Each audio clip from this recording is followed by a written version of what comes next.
సింగరేణిలో కొత్త గనులు రాకుంటే భవిష్యత్తు లేదని, కొత్త గనుల కోసం ఏఐటీయూసీ చేసే పోరాటంలో కార్మిక వర్గం కలిసి రావాలని Singareni collieries workers union AITUC అధ్యక్షులు వాసిరెడ్డి సీతారామయ్య, ప్రధాన కార్యదర్శి కోరిమి రాజకుమార్లు పేర్కొన్నారు. గురువారం రాత్రి జరిగిన ఏఐటీయూసీ ఆర్జీవన్ జనరల్ బాడీ సమావేశంలో వారు పాల్గొని మాట్లాడారు.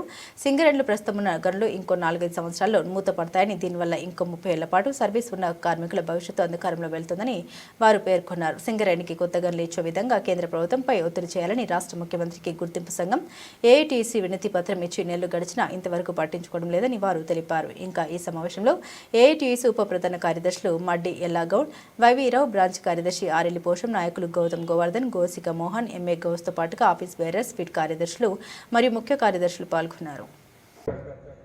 ముఖ్యంగా ఈనాడు ఈ సమావేశం ముఖ్యంగా 2 ఉద్దేశాలు. ఒకటేమో సింగరేణిలో ఇప్పుడున్న పరిస్థితులన్నింటిని కూడా కార్మిక వర్గానికి తెలియపరిచి ఈ సమస్యలపైన కార్మిక వర్గాన్ని ఒక పోరాట కార్యక్రమానికి సిద్ధం చేయాలి. రేపు పండగ తర్వాత మన ఖమ్మం పార్టీ శతదినోత్సవాల సందర్భంగా జరిగేటటువంటి కార్యక్రమం తర్వాత సింగరేణి వ్యాప్తంగా అన్ని ఏరియాలలో కూడా ఇప్పటి వరకు మన సమస్య ఏదైతే పెండింగ్ సమస్యలు ఉన్నాయో వాటిపైన ఒక ఉద్యమం చేయాలనేది మన యూనియన్ సెక్రటేరియట్ నిర్ణయం చేసింది. దాని వివరంగా కరపత్ర రూపంలో తెలియపరుస్తాం. అన్ని చోట్ల నిరాహార దీక్షలు చేద్దాం. దాని తర్వాత సమ్మె నోటీస్ ఇచ్చి సమ్మెలో కూడా పోవాలి. ఎందుకంటే ఇవాళ సింగరేణిలో ఉన్న పరిస్థితులు అట్లున్నాయి.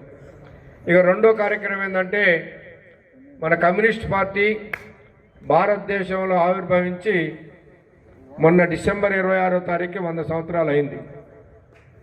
ఈ 100 సంవత్సరాల కాలంలో అధికారంలో ఉన్నా లేకపోయినా కమ్యూనిస్ట్ పార్టీ మనుగడ సాధించిందంటే పేద ప్రజలు కార్మిక వర్గం కొరకు కృషి చేస్తూ ఉంది.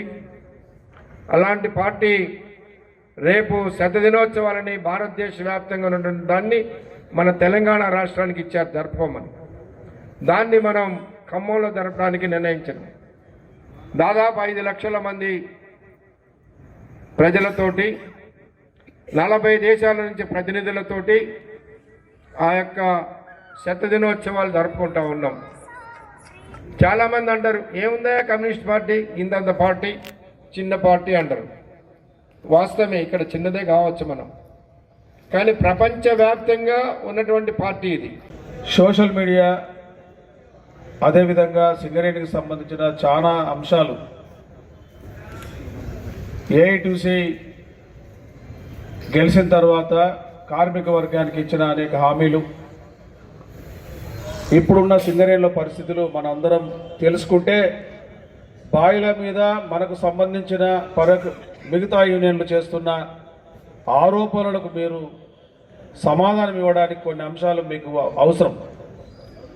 అందుకనే వాటిని మేము మాట్లాడేటప్పుడు మేము చెప్పే విషయాలను గమనిస్తే మిగతా సంఘాలు చేస్తున్న విమర్శలకు మనం తిప్పికొట్టే అవకాశం ఉంటుంది.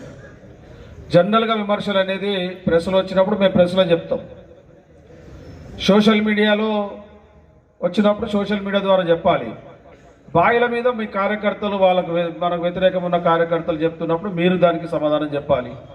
అందుకనే 4 గోడల మధ్య ముఖ్యంగా మైన్స్ కమిటీ, సేఫ్టీ కమిటీలు, ఇతర కమిటీలు అన్నింటినీ ఇచ్చారా యూనియన్ దీని పట్ల కొంత అవగాహన కలిగి ఉండాలనేది మనకు ప్రధానమైన ఉద్దేశం. అందుకే ఈ మీటింగ్ ముఖ్య ఉద్దేశం. దీంట్లో పెద్దగా మీకు తెలియని విషయాలు కాదులే, కానీ కొన్ని అంశాలు మన దృష్టికి తెచ్చుకోవాలి. ఒకటి, ఈరోజు మనమే కాదు భారతదేశ వ్యాప్తంగా కూడా కార్మిక వర్గం చాలా ఆందోళనకరంగా ఉన్నారు. ఎందుకంటే చట్టాలను లేబర్ కోడ్గా చేసి నవంబర్ 21న కార్మిక వర్గం మీద రుద్ది ఏప్రిల్ నుంచి మేము అమలు చేస్తాం, వీటికి ఏమైనా ఉంటే మీకేమైనా సాధక బాధకాలు ఉంటే మీరు చెప్పండి అని చెప్పి రాస్తే కొన్ని ఉత్తరాలు రాసిన మనం కూడా. అంటే రేపు ఏప్రిల్ తర్వాత